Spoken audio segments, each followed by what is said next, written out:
Hello beautiful soul! Welcome back to my channel. This is my channel. I'm from Japan, Kabayan. Aries, this reading is for you.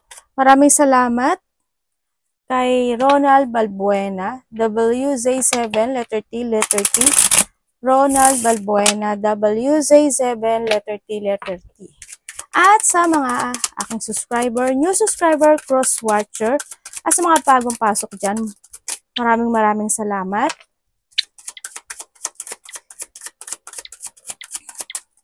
Tingnan natin ang iyong June 8 to 14.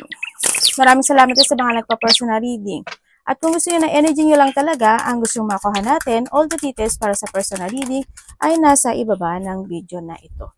This is a general reading. Kunin mo lang ang sayo at itapon ang hindi naman sayo. Maaring ito isa vice versa, energy mo, energy ng person mo, energy ng malapit sa puso mo. Nangyayari or mangyayari pa lang. Ba't parang umuuga yung ano ko? Table ko. General reading tayo ha. Energy reading tayo. Ano man ang gender mo, ano man ang edad mo. If this is your energy, it's good. Tingnan natin. Aries. Pilitin yung i-analyze yung reading natin ha. Yung mga warning sign, hindi yan negative. No? It's a warning para makaiwas kayo. Ibig sabihin, kung ano yung mangyayari dito, i-reverse nyo yon para hindi maganap sa inyo. Minawarningan na kayo. Pero kung negative ang thinking nyo, it's okay lang. Pwede kayong lumabas. Okay, meron tayong Libra, Virgo, Sagittarius, Cancer, at Gemini. Okay, sa nakikita ko sa'yo dito, you are looking to the future. No? Andito yung situation na mayroong isang bagay, isang sitwasyon na magtatapos or something ending into your life. Andito ka sa sitwasyon na magkakaroon din ng shifting or magkakaroon ng pagbabago, no, sa iyong life. Kung sa mga aspeto naman, marami sa inyo is related ito sa work, sa profession, ganyan. Andito rin yung iba sa inyo is mas more kayong magsisettling down sa inyong buhay this time, na doon kayo sa sitwasyon nyo, or may mga sitwasyon na isi-settling down mo. And then also, it's more on stability, pagbabalik ng iyong lakas ng loob this time. Merong mga sitwasyon na magkakaroon sa iyo ng growth, no, sa iba sa inyo. Siguro sa iba is a work, ganyan. There's a growth situation. And then also, sa iba sa inyo is may mga sitwasyon na papuri or makakaramdam ka daw ng kasiyahan. May mga kasiyahan situation, feeling in love, ganyan. Yung iba, no? Feeling in love or may mga kasiyahan ka na mararamdaman this week sa nakikita ko sa inyo. Merong mga situation na gusto mong panindigan o paninindigan mo na this time. May mga desire ka na actionan this time sa nakikita ko dito.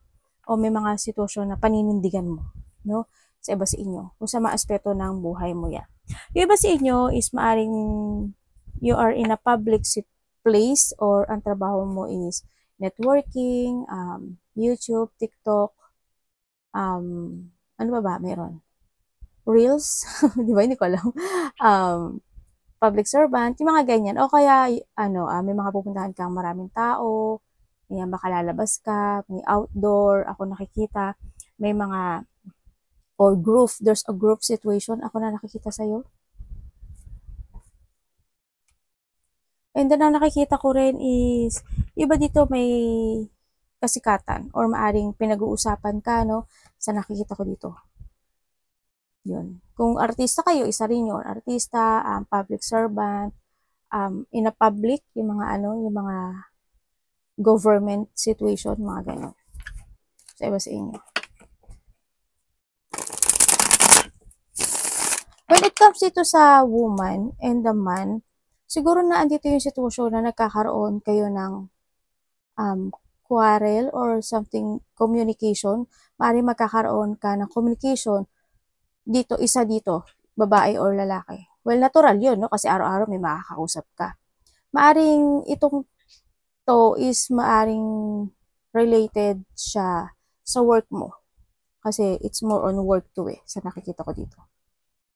Or maari din naman, this person is, kasi magnetic cells kasi, no? There's a person here na nagkakaroon sa'yo ng magnetic,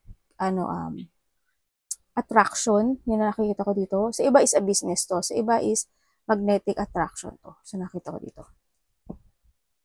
Maaring ikaw ito or vice versa. Tingnan natin ang iyong energy.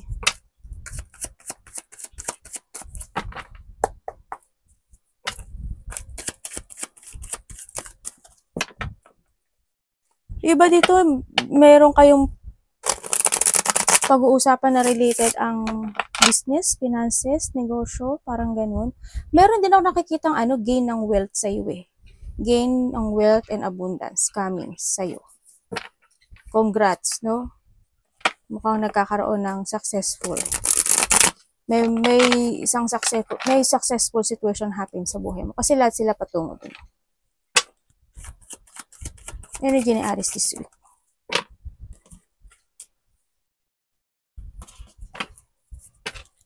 Ano po yan? Anong ibig mong sabihin?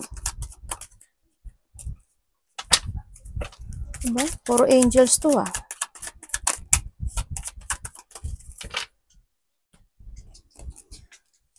Okay. Yung iba sa inyo, siguro this week is masyado kayo magiging sensitive. No? Magiging sensitive yung iba. Andito yung iba is na may mga bagay o sitwasyon ka na maguguluhan ka.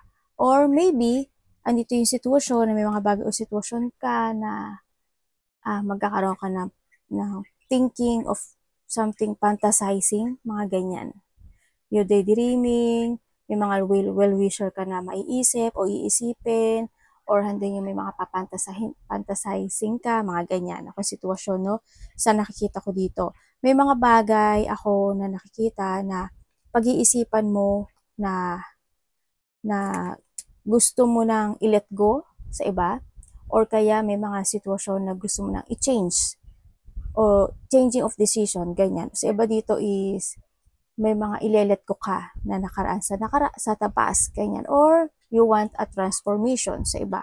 Sa iba sa inyo is, ang energy na nakikita ko sa inyo is magkakaroon kayo ng awakening. No? Kumbaga, iba dito is magkakaroon ng spiritual awakening. Meaning is mas marami kayong maiisip this time na papasok sa inyong intuition at kailangan mong makinig doon. No, kasi guide mo yon. Tita mo dito is dalawa yung angels na lumabas sa'yo. Ibig sabihin, either ibibigay niya sa'yo in a sign eh.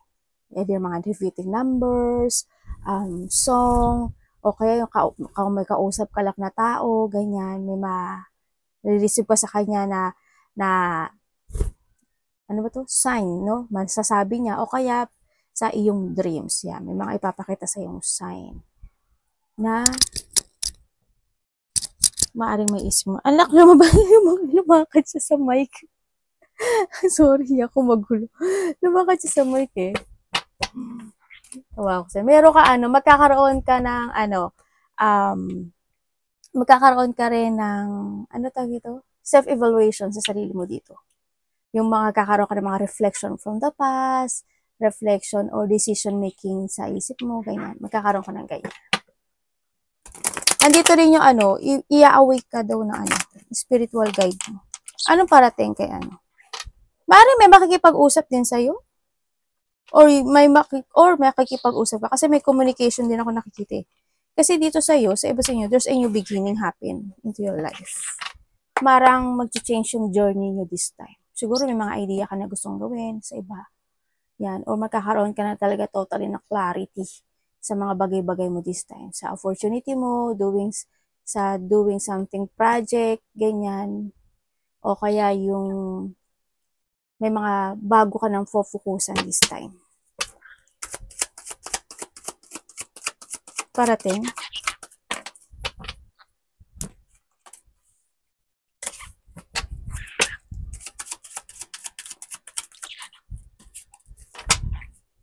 Ano yan, universe?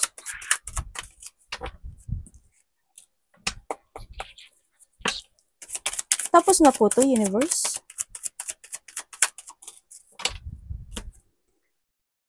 Okay. Okay. Okay. Parating sa'yo,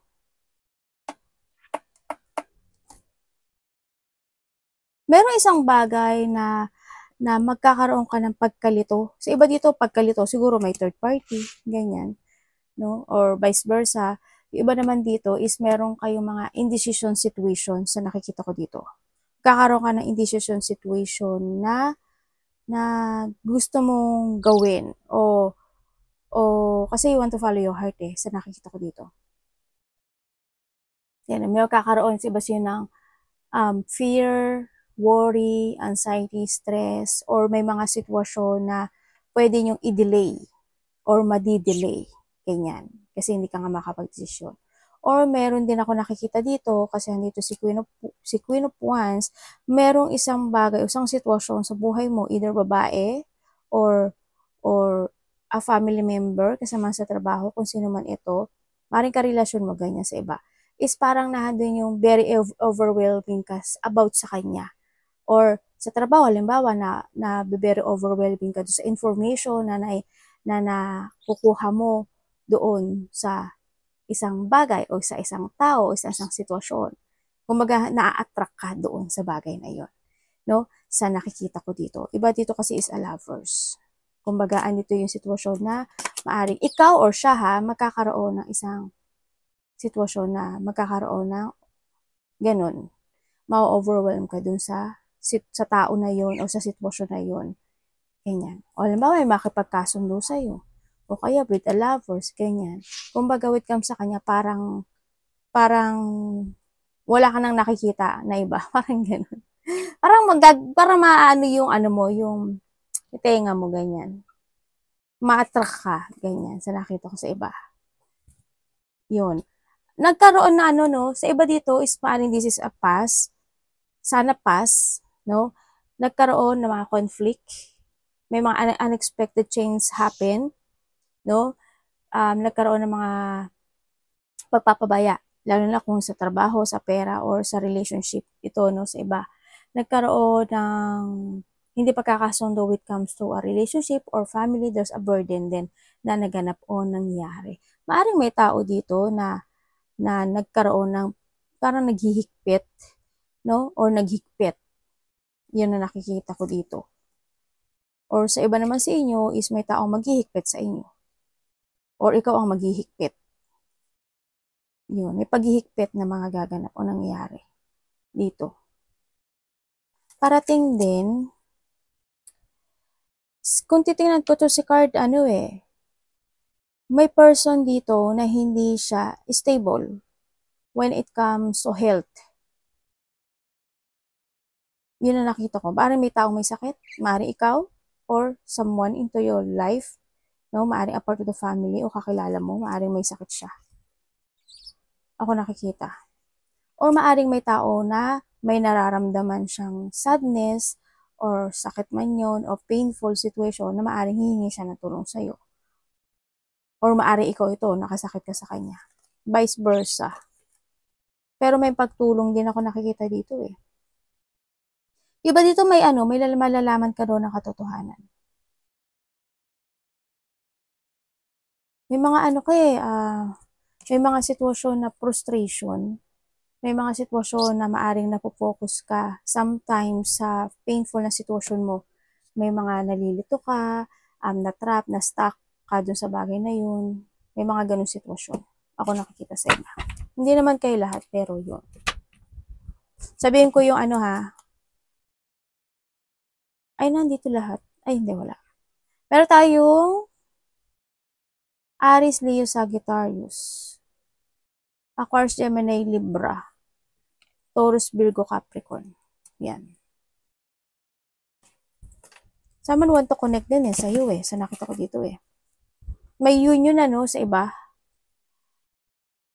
May iba dito, andito yung love with someone. Maaring may tao na nagkakaroon ng attraction sa'yo dito, sa nakikita ko dito. May taong umalis. May taong nagsisisi na umiiyak. Kasi masyado siyang nagbigay at pinaglaban ka nito. Hala, may third party nga. Halo. Ay, naku po. Ano ba yan? Tingnan natin, dapat iwasan. So, iba dito may new love. Or may taong parating sa'yo. Ano pong dapat iwasan? Yaris.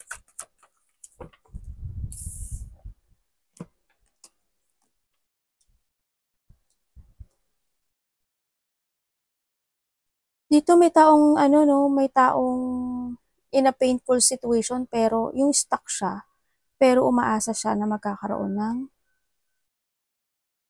pag-asa yung buhay niya. Or in a situation. Pero iba, hindi stable sa money ha. Mag-ingat kayo. Ay, tingnan natin. Dapat iwasan.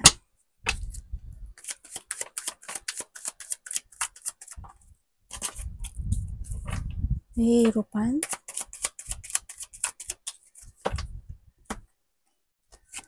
Okay. Iwasan mo. Ang dapat mo daw iwasan is not to focus sa health mo.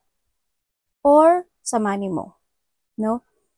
Iwasan mo din na ma-pressure masyado. No? Sa nakita ko ito. Iwasan mo ma-pressure ka. Iwasan mo na ma-stuck. Or iwasan mo yung isang sitwasyon na kabahan, takot, ganyan, or ma-stagnant ka. Iwasan mo rin na hindi magkaroon sa'yo ng transformation. Kumbaga may mga bagay o isang sitwasyon sa buhay mo na kailangan mo nang i-let go, na kailangan mo nang mag-move on, na kailangan mo nang tapusin.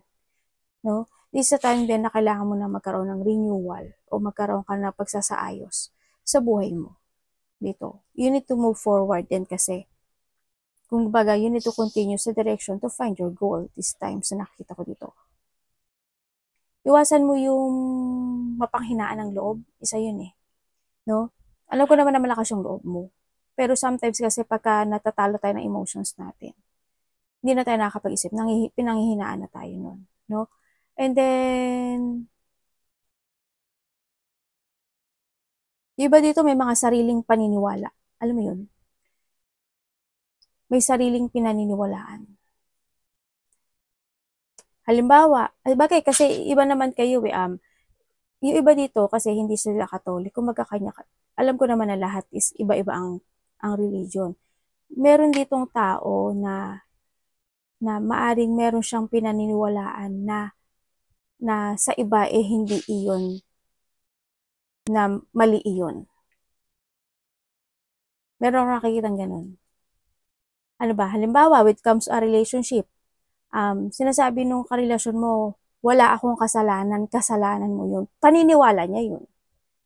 Diba? Hindi niya nakita yung pagkakamali niya. Ang nakikita niya lang, dahil sa mali ka, kaya niya nagawa iyon. Yun.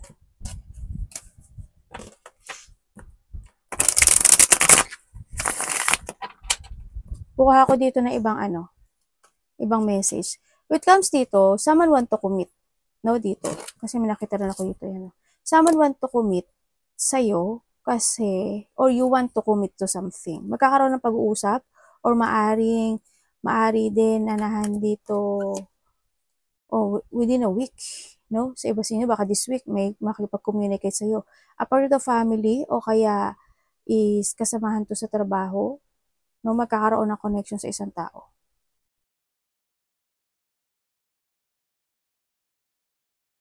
May sasabihin daw siya sa'yo eh. Pero bakit may sadness? May sadness siya oh. Siguro makaka-receive ka ng bad news. I hope hindi I hope hindi sa lahat. Pero makaka-receive ka ng information na pwede mong ikalungkot. Ganyan. Na pwedeng ika-frustrate. Mga ganun. Pero kung titignan ko sa kanya dito, kasi nandito kasi siya. Kasi ang nakita ko sa'yo, nagkakaroon ka nag-isolate ka sa sarili mo. Ano yung sadness, loneliness, you feeling mo parang alam mo yun, there's a mga deep wound happen into your life sa nakikita ko to, or vice versa. Sasabihin ko ha, meron tayong Scorpio, Aries, ikaw yun eh. Di ba? Meron tayong, ganun din, Virgo. Meron tayong Sagittarius. Meron tayong Aquarius, Gemini, Libra. Yan. Aries, Leo, Sagittarius din meron. Maring makakareceive ka ng text, ganun, makakareceive ka ng text message. Magkakaroon daw sa'yo ng transformation. Mayroon din ako nakikitang either transformation siya or there's a situation na mag-i-end sa buhay mo. Or may mga unexpected change, ganyan. Sa iba dito, paglipat to. Hindi ko alam in what way, paglipat, pero may paglipat. Ako nakikita dito.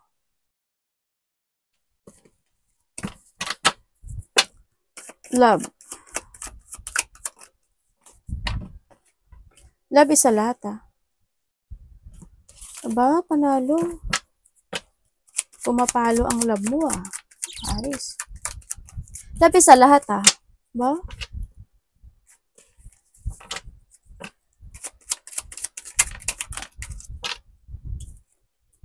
Tapos na po to universe.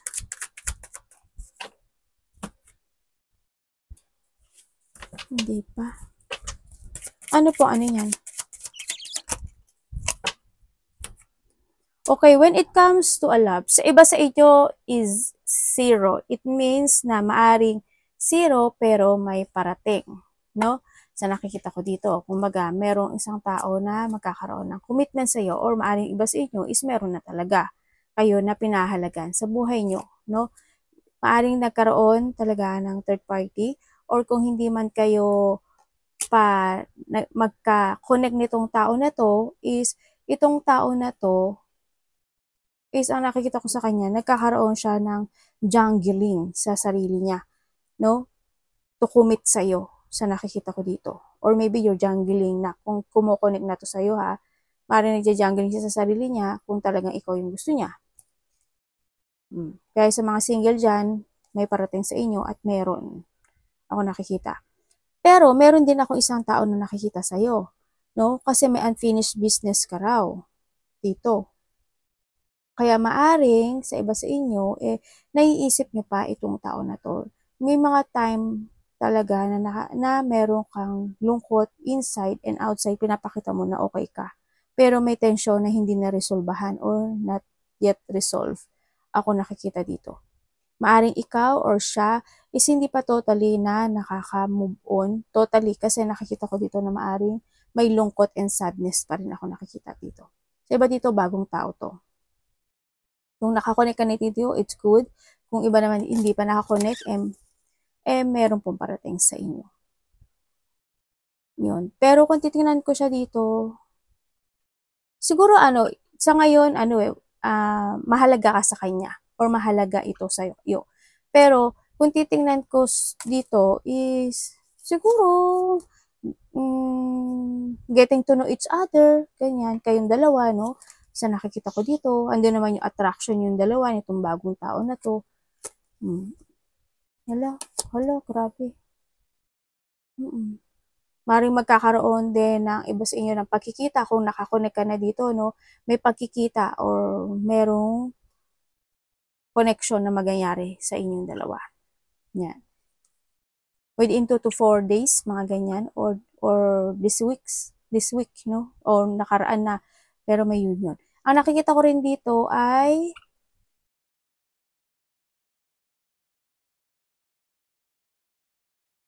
sa inyo bago oh. Bagong tao. Meron ditong merong tao na magkakaroon ng getting together or pagkakasundo or pag-uusap or pag-aayos. Either family member, kasama sa trabaho, parang ganun, or lovers mo yon. Yun. O sa iba naman dito is maaari may mga celebration, fun, happiness, enjoy, ganyan. Yun ang nakikita ko dito. Kung kayo is in a relationship, sa iba dito kasi bago yung karelasyon nyo sa nakikita ko dito. Pero, ang sinasabi dito is you need to be aware. no? Kasi, parang ikaw or siya is mayroong isang sitwasyon na hindi pa tapos. Kumbaga, kung this is a new person na parating sa'yo or nakakonect na siya sa'yo, nasa sa inyo naman yan eh. Kailangan mo daw mag-think advantage sa relationship. Kumbaga, you need to be aware din, no? Sa nakikita ko dito. Kasi, sana hindi ka mapasok sa sa hindi magandang relasyon, siyempre. Maging aware ka na lang. Magkaroon ka ng self-evaluation po if this person is para talaga sa'yo. Hindi ko naman sinasabi na hadlangan kita, hindi naman.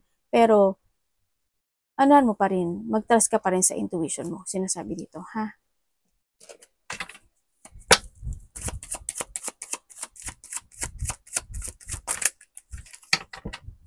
Sabihin ko ba yung Sabihin ko yung ha? Gemini, Libra, Aquarius. Ay, lahat nandito eh. Nandito lahat. Lahat ng element.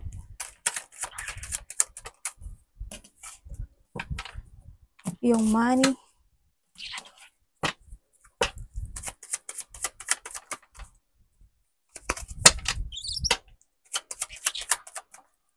Sa money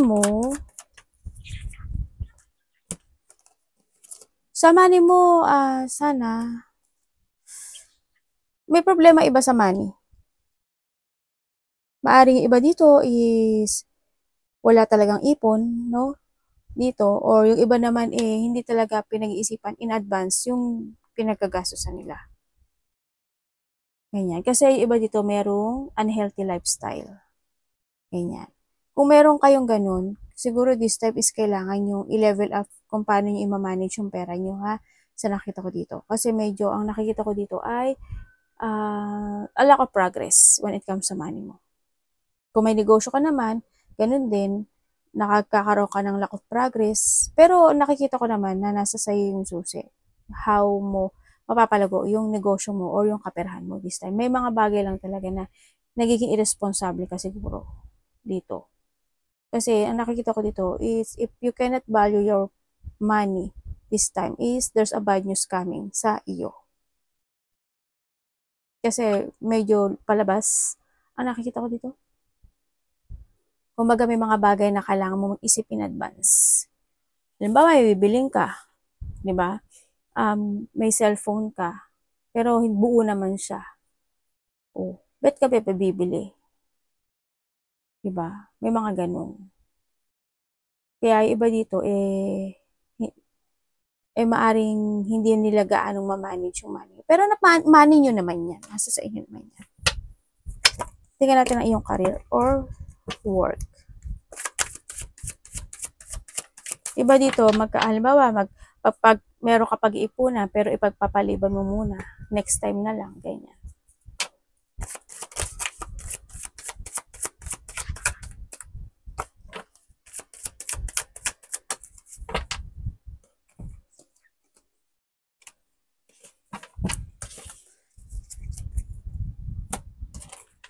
Sa karir mo, masaya ka naman sa nakikita ko dito. May mga tao naman na nakasundo mo sa nakikita ko dito.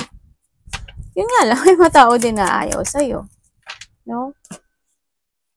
Okay, sa karir mo, oo, may mga times sa masaya, may mga times sa hindi. No? When it comes sa karir mo, nakikita ko dito medyo stressful or andun yung depressed, no? May mga depression ako nakikita sa'yo. May mga negativity happen na sa iyong career or trabaho. May mga sadness. Siguro nga, is hindi siya mag-aanong nagiging maganda yung takbo sometimes, no? Ito kasi, ang nangyayari sa'yo dito, tira mo dito, di ba?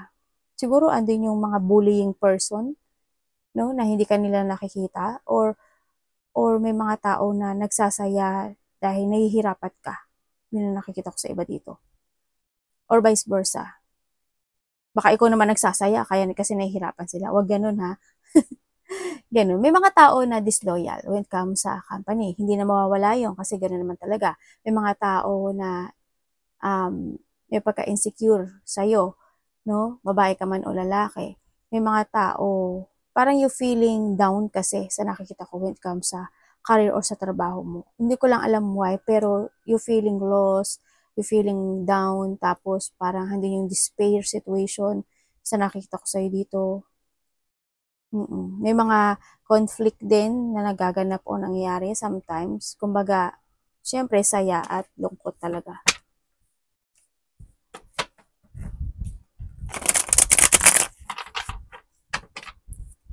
Universe advice. May mga sinungaling din. Sinungaling, nangloloko, nambubuli, nagsasaya yung iba dahil ganyan yung situation mo. Ganyan, ano mo yun? Or vice versa. Sana hindi ko yung nagsasaya.